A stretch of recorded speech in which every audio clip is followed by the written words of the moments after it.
I've got absolutely no idea at all how long this video is going to last.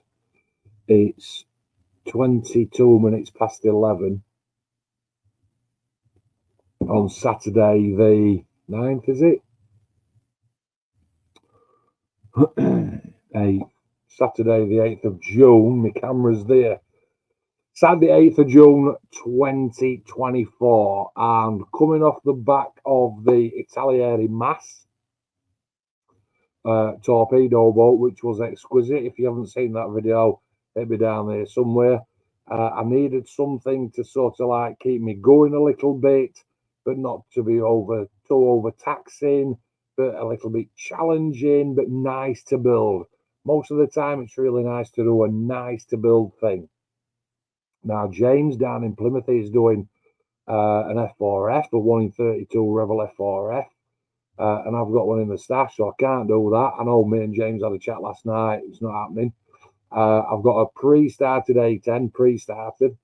I've got a tram intruder, which I've seen Sean at a SGS model store in Leeds. I've said to him today, Sean, get me some aftermarket kit for that. But surprisingly, even though I've been building quite sort of meaty stuff over the last couple of months, bus, bike, boat, etc., did go back down and do the 1 in 48 Typhoon last time, then went back up to the 1 in 35 Italieri Mass, like I said, and I was at club probably about 6 weeks since, 3 meetings since, and Mr. Bridge comes along and says, you know, I've got a friend who's selling all these kits. Does anybody want to take a punt on any of these? And I looked at one straight away and I thought, I've got to have it. And you know, it's no secret, because the title's going to tell you what it is. It's the Airfix 1 in 48 Javelin.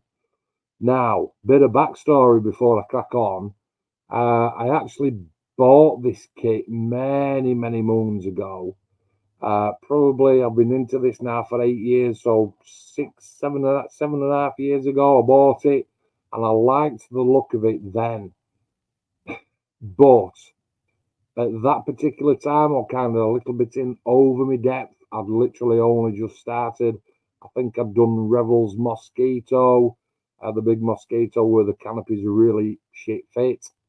And this Javelin that I bought back in the day, it might have been second or third kit that I bought that I fancied the look at. So it has always kind of been in the back of my mind to do it, but I've never sort of thought, oh, I need to go back out and buy this Javelin. Does that make sense? So I suppose it's just a look of the draw, really, that I've finished the bow. I want something better to do, something equally as nice to do. Mark comes along to club, says I've got these kits. Who fancies a pun? First one on list, Airfix Javelin. And I go, Mark, how much is that? Tells me how much it is. Even Dick Turpin wore a mask. Boof, I'll have a bit of that, mate. Now, I did warn me. He says, Mark, it is pre-started. Oh, have a minute. I say, how much pre-started, mate? He says, well, the office is done. So I've literally just spent, it's Saturday today, I got up at crack of dawn. Here's my house husband coming on. Got up at crack of dawn because Alice has been at work. And I've totally gutted the house, top to bottom, cleaned it all, clothes away, everything. Only thing I haven't done is mown the lawn. But I'll do that tomorrow. Okay. So I've literally spent a good old portion of today going through the 194 photos that I took during this build.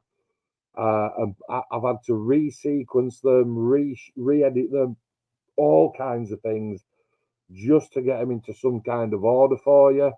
Because as usual, my post-build videos are, you know, you've got it in your stash, you're looking and, oh, I've got a 1 in 48 Javelin. And again, one of the first things that you do, you pop onto YouTube and you say, I wonder if anybody's built this kit.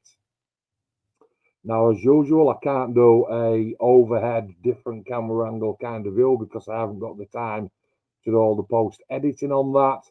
So I do take loads and loads of pictures, and then I have to sequence them all. Like I've said, I open a live stream on a recording, chat to you, share my screen, which is what I'm going to do, and I'm going to talk you through it. So if you've got it and you think, Come on then, Mark, show us what it's all about. This video is definitely for you. Okay. So as I've said, this kit was pre-started, and I have got to keep one eye on the time as well. This kit was pre-started. Mark had said that he'd already done the office.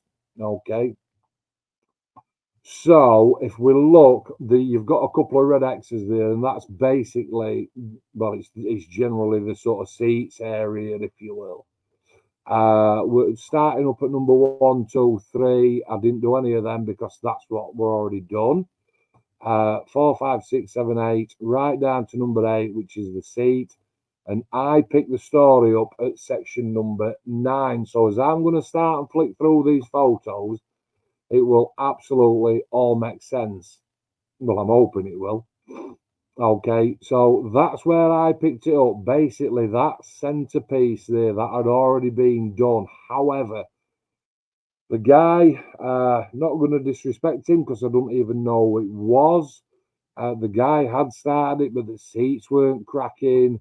The office weren't absolutely fantastic. And it definitely needed a little bit of remedial work, if you will. Okay, so set on that now. For people who watch my stuff or have in the past, you know, I'm a backwards builder. I always do the missiles and the armament and the fuel tanks first.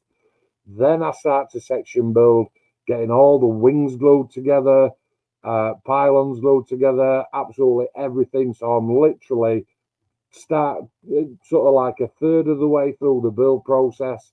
I can just start gluing things together, and that's the way that I do like to build. However, on this one, because this guy had started the office, I thought, do you know what, I might as well just crack on. So at that point, the two sides obviously primed and painted inside those, and what we're looking for at the moment is, Mark, were there any fit issues? And right now, none whatsoever. Back up in your top right corner, that's the picture. And we've got some little heads up and a bit of a bulkhead down at the bottom. And that's what the final picture looks like.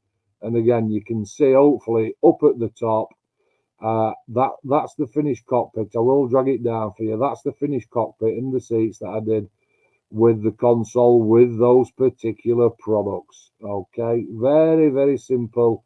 Definitely no dramas there whatsoever.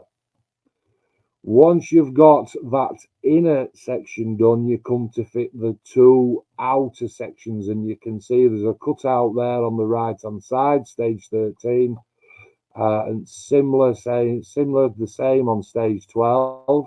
Just ignore those two at the bottom for time being. Okay, what's the fit like? Well, there you go. Fit is absolutely brilliant. Obviously, there's a tiny little seam there across the top, and that's replicated at the bottom. Was it any drama? Not particularly, no. That's just a little bit of Mr. Surface of 1500, excuse me, just daubed in so that I could sand it flush, and it did sand flush absolutely superbly. Okay.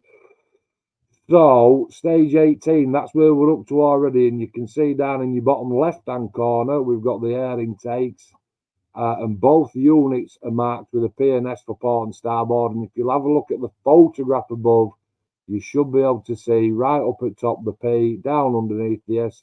I popped a couple of red circles in there just so that you can see, and you said, Jesus Christ, what a bleeding funny angle that is.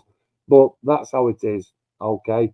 They only fit one way. They only fit that way. That's the angle that they fit at. Absolutely brilliant. 10 out of 10 engineering from Airfix. And once they're in place, we've got a little bit of a bracket onto that lower fuselage half. And you can see down at the back there, there's another strut. Now, the reason that I've included the pictures on this one is because it actually tells you to put that strut onto the back of those air intakes. But what I actually did, I obviously glued it into the fuselage and then just sat that entire unit onto there. Reason that I did that, so that it located absolutely perfectly, and it worked like a charm. After that, then you're on to the arse end, really. Struth I've put there because Jesus Christ. So let me just show you that that there, look, that's how it should fit right there, because those two pieces are separate. But if I just scroll across, that's I can't see, that's the starboard side, the one where my cursor's sort of dancing around.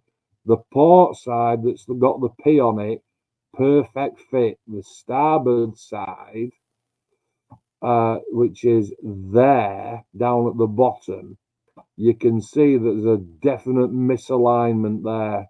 Definite. Look how far that is out. It's absolutely struth. And then again, if you look at that picture, I'm just going to put it into the middle of your screen now. Have to completely remove those two tabs that I'm pointing at now, just to make it something like. Now, I know what you're saying. You'll be saying, I bet you mix your parts up. No, you can't. Both port side are labelled with a P, and both starboard side are labelled with an S. You cannot mix those up. It was just a really ill-fitting part. So, 1 point off. Okay. Zooming back out. Let's zoom back out. So we've got both of those pipes, and let's start up in top. We've got a little bit of a brace. The brace goes on there as well, back onto back end at fuselage. And reason that I've added these particular photos, what a fantastic fit. Absolutely brilliant. So that's a plus point. And again, you can see where my cursor's dancing. We've got the letter P and the S for port and starboard. Okay, superb. It does tell you to put the crowns on. You can leave those off because they get painted in a gunmetal. So you can leave those off. And again, the brace there in that bottom right-hand corner. And it even shows you the angle in which those burners will be at. All right. So far, so good. Not brilliant, but okay. You know, apart from that little bit of a sort of cut-off thing that I had to do, everything else so far has been absolutely bang on. Next picture, only drill the holes out if you're putting the refueling probe on. You can have it with, and you can have it without. My saying is, I think everybody's jumped on this bandwagon. If it's in the box, it's going on. So it's out with time drilling my holes in. Next slide, lovely fit. Once you've got all those pipes in, that just simply sits on top, and it is lovely, superb. Next on your instruction, step 33, and I've put wrong sequence, leave them off. It's a good enough fit, and they are painted black, so you don't need to put them on yet. You can leave those off, paint them black for sure. Chuck them in your bits bin, but you don't need to put them on yet. Okay, good reference. 34 and 35 is your undercarriage housings. Any problems there? No, mate, absolutely not. You can see that there's a little brace going into the middle, and then on your next slide there's a little bit of a V-fork, sits in, all locating indexing points. Absolutely brilliant indexing points. Can you tell I've just been watching one of John's Spitfire videos? That then sits into the bottom wing. And onto top wing. Plenty of glue in there. Stick that on. I can't remember if there's any indexing parts on that. I think that sort of V shape there. It's actually that's raised a raised piece of plastic, and that has to sit in there. And again, at this point, it's saying, do you want your air brakes deployed or do you want them closed? And you have to choose which one, obviously, for both wings. Then get that top of the wing on, get your flaps, get them glued together, a little bit of sanding, what modelers do, it's no drama. And again, don't glue it, pop it inside there before you put that top wing on, and they will move. Normally, yeah, the majority of the time, I've learned over the years that if it's posable while you're building it, it's actually quite that's nice. Gives you a warm, fuzzy feeling inside. However, you start taking them models to model shows, down to clubs, round to your mates, back to work, whatever. And by the time you get there and that flap's dropped off because it was movable, but even secured in a box with cocktail sticks and what have you, they do seem to just want to drop off all the time. It's like, do you know what? Going forward, I'm literally just going to glue everything into place. Once you've got those wings sorted out, and because you've got those two struts in, those wings just sit on absolutely spot on. No, they don't. Of course they don't. There is a little bit of a gap. I had a little bit of a gap that I did have to fill. And again, Sean at SGS, to my rescue. I hadn't run out of putty. I've got some white Squadron putty. It has been my putty of choice for the last 18 months, but I just knew that I wanted some perfect plastic putty. If you've never tried that before, it's as sweet as a nut. Put it in, wet the finger, up you come. Absolutely bang on that stuff. So I treat myself to a little bit of that. And again, once you've got your wings, then you're looking at your stabilizer at the back. And again, all posable if you want. Very, very simple. Goes together sweet as a nut. And if you look down at bottom of the picture, you can see that I've got that tail on. Now, the gap that where my mouse is dancing, I'm hoping that you can see. Shall I blow that up?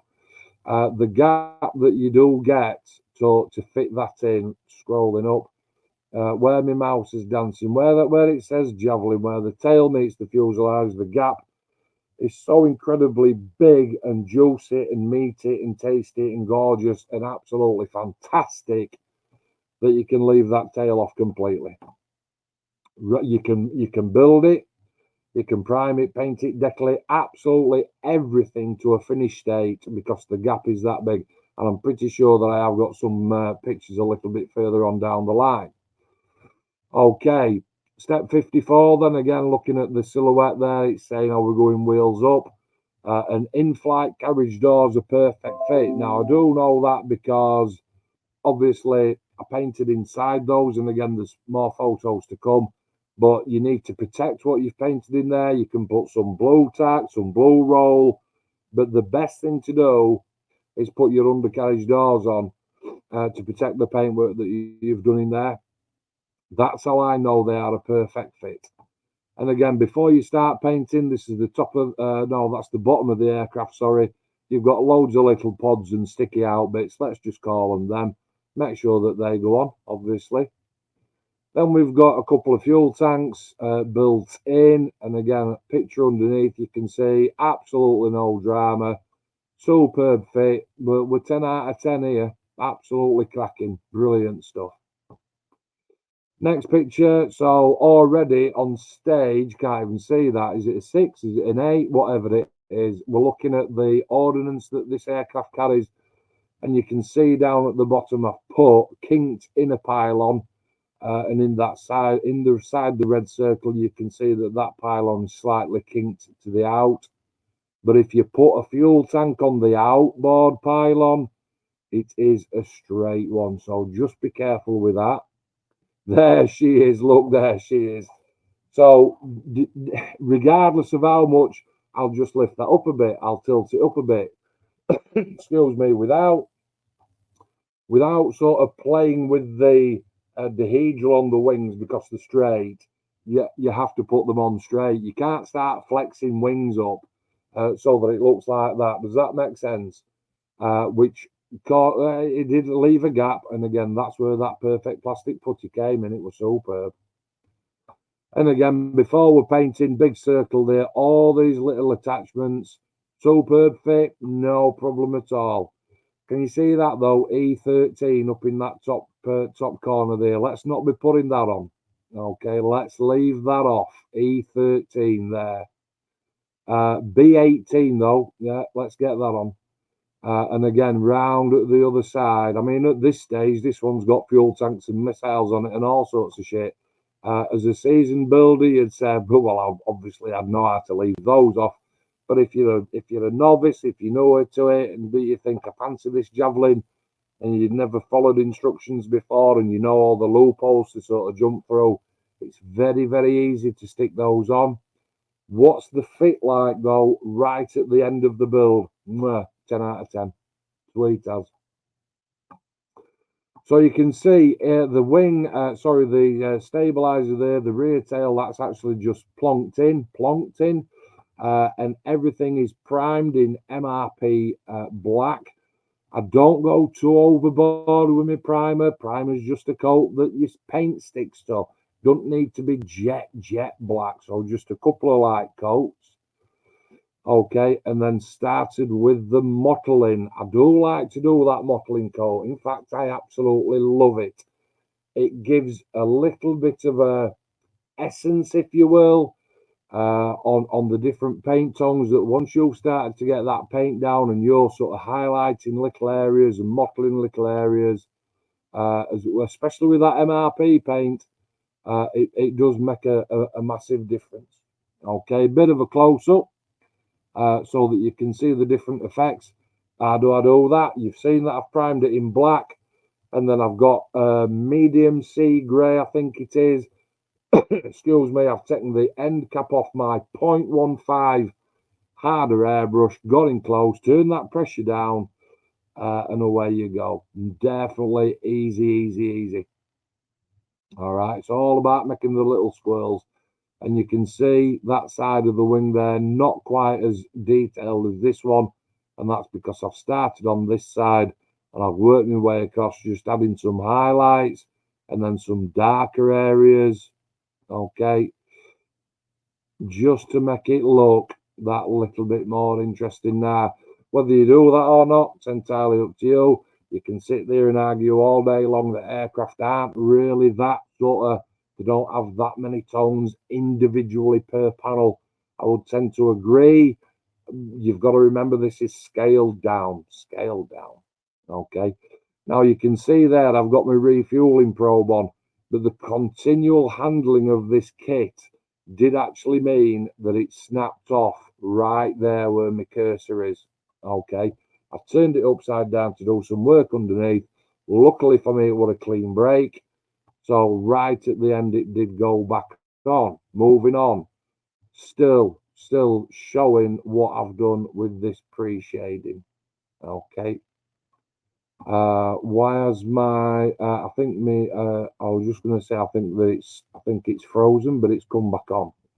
So once I've done the top, I'm not going to bother with bottom because it's almost like a steel, aluminium, sort of duraluminium kind of it's metal. It's a metal finish underneath. All right.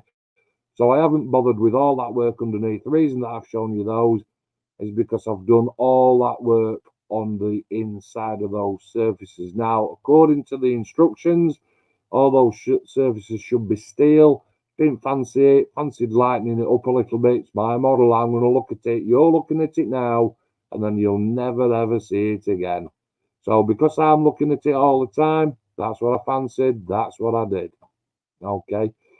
And you can see there with all these. So let me just zoom in, and again, it's just showing you. Look, can you remember 5 minutes ago I talked about that where my cursor's dancing? Absolutely perfect fit on these air brakes, on the undercarriage. So stuck them on to protect all that work that I'd already done. Brilliant fit, 10 out of 10. Going to look so good so far. After the black, I've masked off, and then I've started with this one. Now, I do believe that I used, where did I go the other day? I can't remember. I did nip to, nip to see the lads in Barnsley, and I picked up, especially for this kit, glasses on. I picked up an AK, I picked up an AK 476 steel, which is that one. Let's move your big fat fingers, Mark. Okay, because they, in my opinion, are absolutely superb metal colours. Love them to bits. Okay, but we don't want to keep it like that, do we? We want to sort of like add a couple of panels with different sorts of different styles on just to shade it. You can see the purple around there. We know what that is. It's a Humbrol mask skull. I won't use anything else, and I have tried loads of different liquid masks. Always going back to the mask skull, always. And again, what I'm going to do now, then I'll zoom in. Let's start on this side. and hopefully you can see the different, slightly ever so different, can't even get my words out, ever so slightly different metallics that I've used. Now, obviously, I've masked off all that area there, but then just on these little bits, I've just put the Humbrol Maskell onto a cocktail stick, and again, showing you there, just to protect that. That Humbrol Maskell as well, it's ready to go in 10 minutes. No drama whatsoever. So that was actually, I'm not going to say the finished underside, because I do some weathering underneath a little bit later on. But as far as the paintwork is concerned, there you go. Quite happy with that. You can see now, because the light, that's in my shed, you can see the different sort of areas there, look, that I've masked off individually and done a different, not just one different metal. Some of them were gun metal, some of them were jet exhaust, all different kinds of tones, just to break it up a little bit. I've got this really irritable cough. Next step, fire streak. Is that what they call them? Can't even chuffing remember. Let's call them fire streaks. I might be wrong. Missiles. Let's call them missiles. Two halves, two little wings there, two and a little bit to sit on top. I'm dodging my head because I've got the camera straight in front of my face. Down at bottom right hand corner, a couple of fuel tanks, but you can see up here, because they do come to two very sharp points, they are grey on top and silver underneath. And no matter how many times I tried to put a line of masking tape, bearing in mind they're only about 3 inches long, from point to point, and then from point to point, just couldn't do it. So I'm going to blow this picture up and I'm going to move it across. This is what I ended up doing. I got some blue tack, I got a rolling pin, and I rolled it out, and I made a thin strip of white tack. That's funny how I made a thin strip of white tack out of a roll of blue tack. White tack, white tack. Then I contoured it to fit, and I pinched it at the end, and I pinched it at that end, and I pinched it at that end. I almost made like a little cradle for it, if you will. And then that enabled me then to paint the top, because I'd already painted them all silver. So masked off that silver with that little cradle of white tack. And because once I'd left the paint to dry, I simply peeled it off, stuck it onto the other one. Bob's your uncle, Fanny's your aunt. Two inline tanks all painted up great. Next, it's time to choose your colour scheme. Now, this particular aircraft, I'm going to have to tilt my head to one side. This particular aircraft is, so it's at Royal Air Force Middleton, St George, County Durham. Obviously, the people that know, my daughter's in County Durham. She's up at Durham University, and I thought, have the stars aligned or what? So that was obviously the scheme that I was going to choose. And I did particularly like this sort of camo pattern. I did like this across here. I thought, you know what, that's tasty as anything, that. So what are we doing? Because we're using MRP, thin as anything, 4 or 5 psi, through the harder at 0.15 needle. You can literally paint every individual panel. Let me zoom in and show you. You can literally paint every individual panel, and you can still see that work showing through. Now, that's not trying. Does that sound daft? That's not trying, right? That's how MRP is. And for the people that use it, and I keep banging on about it, you don't have to try. It is so translucent. I'm going to put that picture back on, okay? And you can see there's actually a good 7 or 8 passes with that paint, and it is still showing all that pre-work through. Obviously, the more paint you put down, the less detail that you're going to see. But it is beneficial to people like myself who do like that pre-work to show through. Okay, it's absolutely fantastic stuff. And a bit of a comparison there, because I were a little bit scared, because I did my camo freehand on this one. All right, so we've gone off build now. We're back now. We're on to personal. and this is now down to me as a modeler. So the big green patch across the top there, replicated there, and that massive big sort of tree trunk, which is like a Y shape. Oh, yeah, is it a Y? A Y shape.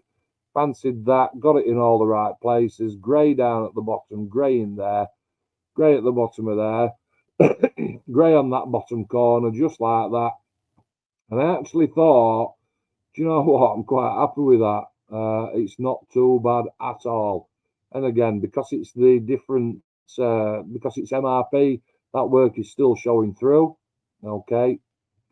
I suppose in some respects it's as good and as bad in equal measure, because what you've got to remember is, because of the properties of the paint, scratching it back, forget it. Once MRP is on that model, it ain't coming off.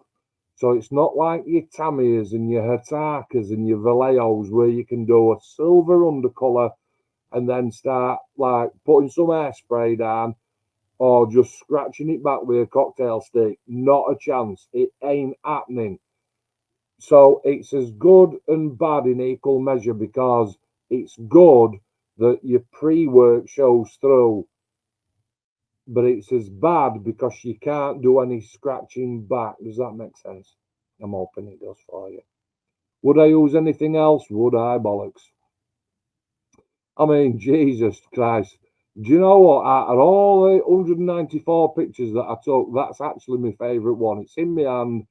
I can see all that pre-work coming through. It looks absolutely fantastic. And again, MRP, it's a gloss finish.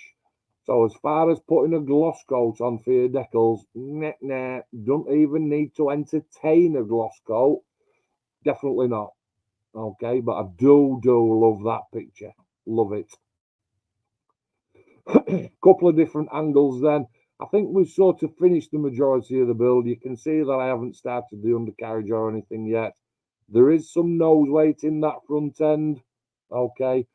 And this is where I've got to admit, can you see there where you can't see the end of the refueling probe? That's because at that point, even there, look, you can't see it. I've purposely angled my camera. Even that one, can't see it. I've chopped it off. I'm going backwards now.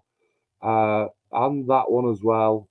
So I'd actually broken it off.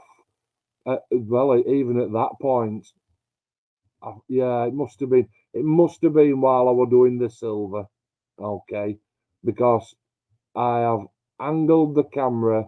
Look at all these shots. The end of that refueling probe. Okay, every single one of these shots now going forward, you will never see the front of that refueling probe, and that's because it broke off. More paint shots. Forget the tail and forget the black no walk lines, etc., etc. The whole concept of this one is just to show you that paintwork. Now then, I'll tell you what. You think that a Phantom's got a shitload of decals? Jesus Christ. People decal in different ways, and the way that I tend to do it is I will have the instructions here on my bench, okay, open right here, and I'll have my decal sheet here, and the first thing I do is I do the top. So I'll look at the top illustration, and they're never in actual number sequence, so I will find them out on the decal sheet and put all the top decals to one side, or the port side, or the starboard side, for the tail, for the belly, etc., etc. And I put them all to one side, so that basically you get this. So I've got port and starboard fuselage sides. That big pile is there. The tail underneath the tail is there. Tail lower. Port side belly down there. Belly center is those. Starboard belly and wing is there. And then I've got my big decals. Okay. Now, not a many. Maybe you know, maybe you don't. I literally could not be asked to walk the massive distance of 4 feet to get my kettle and plug it in.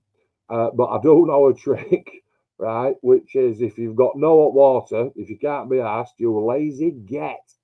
Literally, if you've got some microset tweezers, dip it, just dip it. Give it count to 3 or 4. If you did not know, you can dip your decals into microset, pull it back out, don't lose it in the bottle for Christ's sake, and it'll be off within about 4 seconds. Okay. So started on the underneath. Now you can see I'm going to sort of skip through these ones. That is the tip of my point naught. No, 0, 5. No, it's not a 5, it's a 3. Yeah, that's the tip of my 0.30 paintbrush, and you can see that the decals are absolutely minute now. And that's me crossing them off as I'm going them through. Look, that's why I do cutting them out and do top, belly, wings, underneath, etc., etc., because then I can literally start up here. I've got the decal in front of me. I put it on, I cross it off, it's job done. All right. Now, the way that I do decals as well, it's everybody's different. I will always start with the smallest decals first, because at the end of the day, you put your big uns on. I'm teaching you how, okay? You put your big uns on and you walk towards through, you work your way through that decal pack. If you've got a decal sheet and you say, no, I start up in top left-hand corner and I literally snake across, or I do come down, or I go across, and then whatever way it gets to a certain point where you look at those tiny decals that are left and you go, fuck that, they can stay off. Absolutely no chance. Now, obviously, people that are watching this video, leave your comment, because you're going to be the one that says, definitely not, Mark. I make sure every single decal goes on, but you're in the minority. You're definitely in the minority. That's why I start with small ones, and there's no turning back. Okay. Moving on. Big decals. It's big decal time. And again, the tail decals here, the reason that I pop these on is simply to show you the microsole and the micro set at its finest, doing its job, getting those panel lines showing through. And I must admit, I'm going to be brave enough to say, I must admit, the decals on this kit are some of the best decals I have ever used. But you'll have to wait till the end of the video to see what I say about that. Let's just leave that there. Okay. These decals were so good, they looked painted on. And that's a big, bold statement. That is a big, bold statement, but they did. They looked absolutely painted on. Let's zoom back out, Mark, and have a look. The XH903 on the silver finish, I don't know whether it was the paint or whether it's the decal, a combination of both, the microsole, the microset. No carrier film is visible on that decal at all. At all. None. It's literally invisible, which is fantastic. Okay. Let that be known. And just to show you exactly what I mean, look at that. Microsole and set doing its work. There's no carrier film. They're not individual numbers either. It's quite a long decal, but pissed on. Absolutely pissed on. And the funny thing about that is, 2 minutes ago when I said you can dip your tiny decals in microsole, I literally cut those out, turned the decal upside down, got a big fat paintbrush, dipped it into the is it microset? Is it the blue one? It's the blue one. It's the set. Dipped it into my micro set, big paintbrush, painted the back of the decal, holding it in tweezers, plonk it down, 5 seconds, straight off. No problem. No problem at all. Moving on. So, you know that I've done the paint job. You know I've done the tiny little stencils. I'm onto the bigger decals now. And again, showing you there, no carrier film whatsoever. The Javelin, that's obviously not a decal. That's an overlay that I've done. Wheels and tires and undercarriage. I think I do get onto that in a little bit. Out of sequence build, so these vented, I think the vented sort of air brakes. I'm not quite sure, I didn't do any research on it, but you can see at the bottom of the picture, I didn't actually attach them during the build. I left them off, I painted them separately and attached them right at the end. They have got some little braces on, but perfect fit, absolutely no problem. Undercarriage, what undercarriage like? I'm terrified of undercarriage. I'm not, I'm just saying it. Maybe you're thinking that. Undercarriage, it weren't a 10 out of 10. It's a 10 out of 10 for how it all fits. It's beautiful. The indexing points, the locating points, absolutely cock on. No problems whatsoever. Fiddly, of course it is. It's undercarriage. Tiny little parts, of course it is. It's undercarriage. Wheels and tyres, is there a seam? Of course there is. It's two halves going together. Sort it out. And again, I've added that picture just to show you that strut. Okay, it literally sits in there with that strut and that strut underneath. Piece of piss. Piece of piss. Piece of piss. Piece of piss. I tell you what, we're coming to end at build. You do get in this kit a ladder, and you do get FOD covers for front and back. Okay, how do they turn out? I think they turn out all right, actually. That's your ladder. That's your ladder, and that's your front FOD cover, and you do get a couple of decals for that as well, which I thought were nice and sweet. Happy days. And that's your back ones, and they just boom, boom, they just go in, no problem. Easy, easy peasy. Lovely job so far. This kit is all singing, all dancing. Walkway decals, obviously they're long and thin. There's very, very little carrier film on those. Be careful. That's all I'm going to say. Be careful. If you've got the shakes, if you're shit at applying decals, if you don't know what a straight line looks like, you might struggle a little bit. And I mean, I'm saying that now with tongue in cheek. Do you know what? I'm hoping I'm doing this hobby in another 20, 30 years' time, and I've got shakes and I can't do it because there'll be some 50-year-old wanker that's making videos like this saying, if you've got shakes, and I'm thinking, boy, oh boy, if you only know.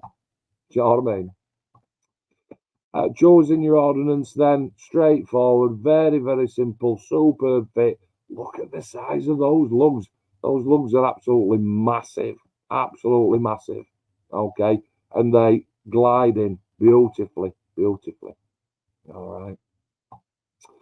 Bit of cockpit glazing, no problem at all. It's quite a funny thing how it sits on. But goes together an absolute swimming treat. How long have I been going? I've kept your attention for 42 minutes. It's surprising when you make videos just how long it takes. Let's have a look at these glamour shots then. Glamour shots. So all my shots are done with my phone. I've got a Samsung, some kind of loaded old 5-year-old phone. All my kids get my upgrades. But it still turns out a decent job on the old camera. Yes, I've got shadows. I know I've got shadows. It's because I've got light, obviously. I don't set up the light box or anything. Okay, I just literally click and shoot. Now, the one thing again I will admit to, can you see the letter there? When it comes in the pack, it's actually the letter G. This aircraft is the Durham aircraft, and I've already said that my daughter Charlie is at Durham, so I've cut that off and I've turned that into a C. Just for me, isn't it? Okay. Okay, so we're all singing, all dancing, all the decals, all the paintwork, all the little attachments, the ladder, the refueling probe is actually back on now. You can see, I suppose if you looked, you could see a tiny little kink in there. Maybe my hands aren't as sharp as what they used to be. Those are the vented air brakes. I don't know why they were vented. Same for underneath. If you want to leave me a comment and tell me all about it, I'll be more than happy to know. Just different angles. Okay. Nice missiles, nice fuel tanks. You can see that line there, look, between the grey and the silver. Absolutely spot on that little happy technique using that white tack bath. And again, no problems at all. Oh, lovely. Quite enjoyed it. Would I build it again? I definitely would, actually. Do you know when I said, would I build it again? And I always say, oh, yeah, definitely. I never do. But I think what I'm trying to say is, I suppose if instead of me saying would I build it again, I ought to say to myself, would I recommend this kit? That's what I should be saying. Would I recommend this kit? But instead of me saying that, what I say is, would I build it again? Because if I say, oh, I highly recommend this kit, and then you go out and buy it and spend a lot of money on it, and it don't quite work out for you how it's worked out for me, you obviously say that Andrews is a bit of a knob. That's why I can't say I highly recommend this kit. So I get around that by saying, would I build it again? And the answer is yes, I would. Looks stunning. Looks absolutely superb. And it's a meaty kit as well. Really, really good. Love it. Different angles showing that camo. Beautiful. Absolutely spot on. We love it, don't we? And that last shot is the belly shot. All that silver with the gunmetal at the back. Absolutely bang on. I've got to stop saying absolutely. Now, would I build it again? You bet your ass I would. It's absolutely cracking. It's not cheap, but as a sort, it's taken me about 3.5 weeks, 4 weeks, something like that. And for the people that know me, I literally live in this shed. Okay, I only go inside the house to eat, piss, and sleep generally, and not always that. I've got a microwave and a fridge in here. Okay. Our lass said that if I got a camp bed, I could quite easily move in, but I don't want to sleep with spiders. Okay. Would I build it again? Yes, I would. It's a cracker. It really is. I know that in the past I've built kits that I've always said that's a phenomenal kit, like the Tamiya F4, like the Tamiya F16, like the Italieri Tornado GR4, like the Trumpeter Stuka, like the Revel Lancaster, like the Airfix Spitfire, and more recently, like the Zundat, the Italieri Zundat bike. You expect these kits to be good. However,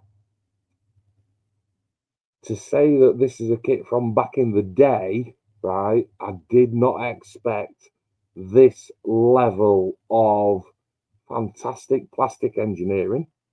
I did not expect this degree of detail that were in the kit, the ease of the instructions, how superb the decals are. They are absolutely gorgeous. However, this kit has got one Achilles heel. And I made the mistake on the first one, and I know exactly what I should have done on the second one, and I still didn't do it. This kit has got one major obstacle, and you can see on the wings, on the top of these wings, there's these little ventricle things here that are wind deflectors or whatever they are. And that roundel has actually got the holes already punched in it, and you have to align it perfectly for it to go on. It will not go on any other way. They are port and starboard side. They are individually numbered and lettered. You have to put them on this way. That was the first one that I put on. And no amount of microset and microsol would sort those cracks and tears out. And I thought to myself, do you know what? And this is the word that I would advise you to do. I would advise you to put a brand new blade in and get a ruler and literally cut straight across those lines. Let me zoom in. I would literally cut from there straight across there and put this decal on in 2 halves. Put that big piece on, slide it on up to those little nubs, and then I would immediately put that other half on and slide it up towards it, roll in between them with a cotton bud. You will absolutely nail it. So that's how mine turned out to start with. And I thought I'd better cut my second one in half, and I still didn't do it. What an absolute knob. However, touches of paint, well, that's it. Touches of paint. Once I'd painted it, because that's done with a Tamiya red, that's done with a Tamiya white. Thought you only used MRP, Mark. Well, in this instance, you do actually need paint that's got a little bit of gunge behind it, I suppose, for want of a better word. And I know that if I were trying to paint that and that white and that red with MRP, I'd probably still be painting it now, which is why I used some Tamiya paints. Once I'd finished it and given it a matte coat, I got the oils out. And I did actually, I've got red, white and blue oils, mixed the colours up, and now, can you tell? I would give it a bloody good cess. Actually, you struggled to find that there were any tears or rips in those decals, if I'm absolutely honest, okay? An oil, some raw oil paint that I've managed to just mix the right amount of reds and yellows and whites and blues and what have you to actually feather that in, and I have feathered it in, and actually they do look all right. Not all right, they look fucking brilliant. What am I talking about? They look absolutely cracking. Okay, how long have I been going? 50 minutes. That's how easy this kit is. I was talking about all the other kits where you would expect them to be superb because of the amount of money that they cost. However, the only other kit that sticks out in my mind that is a hidden gem, I mean, it's gone through the bleeding roof now, I've got to admit, is the Revel Arado. The twin float one. I built that back in the day, and I'll tell you what, I wish I'd got it in my stash now, because that is an absolute proper hidden gem. And if you've got this Javelin in your stash and you think, I fancy a bit of that, let me tell you, Airfix's 1 in 48 Javelin is another hidden gem. It's absolutely cracking. I bollocksed up on that decal because I should have cut it. But everything else, all through the sequence of videos, pictures that I've shown you, where you've got things labelled up for port side, starboard side, things fitting. Apart from that, that pipe at the back where that cowling didn't quite fit, cut that off, glued it, went together absolutely superb. Maybe that was just my kit, because sometimes that happens. And as far as deducting points from a great hidden gem kit, if you will, yeah, you've got. Yeah, I can't just sort of like be biased and say that the superbness of the kit outweighs those shit bits, but it does. The superbness of the kit, you can eradicate that, and you can eradicate that. It would actually score a 10 out of 10. In fact, it'd bollocks it all over. It'd bust it. It's that good. It is that good. Would I build it again? You bet your goddamn ass I would. Okay. If you've got it in your stash and you're coming to end of a build, go and get it. You won't be let down. Okay. Glue it together, get it painted. It's brilliant. MRP paint. It's the future. What's next? No club today. Club is next week. I'm running out of shit to build as well. I can remember in January saying, "Oh, I've got all these kits," and because I'm knocking them out now, left, right, and centre, it's like every time I look up, it gets less and less and less. I've been over to Sean today, and I've said, "Sean, let's pull the trigger on some aftermarket items for my 1 in 32 trumpeter A6E tram intruder. Let's pull the trigger on those, mate. Big headsets, decals, weapons, etc., etc. So Sean's going to price me those up. In the meantime, like I say, I need something to fill my void, if you will. I was going to start the book, the missile system, but I was going to start that last time. Still can't get my head around that. I can't do the Phantom, even though James will comment and say, "Of course you can, mate." I can't. I can't. If I've got a mate doing it, I can't do it. I've got a pre-started A10. Actually, I've got my fork truck that I started back a long time ago, and it did me head in that much. I actually ended up putting that one back. Well, I've got it back out, so we'll just have to wait and see. But that is the only reason that I'm doing that is because I'm now waiting for Sean to get me my tram bits, and we are coming into summer, so I'm spending a lot more time with George, doing a lot more fishing for him, and I do like it as well. Okay. Club next Saturday, expecting a bigger attendance than last Saturday. We only had 11. If you haven't seen that video, have a look below. So we're expecting more than 11. I've spoken to a couple of guys this week, and they've said, yeah, we're all back next week. It's almost like we're all back. I'm expecting a massive crowd next week. And then after the club vlog, which will be live next Saturday, so if it's the 8th today, add 7, that'll be the 15th, will it? I'm going to do a spotlight star on my friend James, who's down in Plymouth. I want to know, I talk to James, not every day, James and Paul, but it's, you know, if there's 2 or 3 days goes past and we haven't talked to each other, I start going up with him, and he starts saying, I better ring Mark. Okay, so I'm going to have a chat with James and see where that all started. All right. I want to keep it in under an hour. So 57 minutes.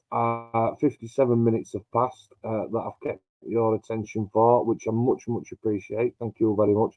I've said everything that I need to say. There it is. One last look. Airfix 1 in 48 Javelin. Superb kit. If you've got it, go and build it. And if you fancy it, is it worth buying? Definitely.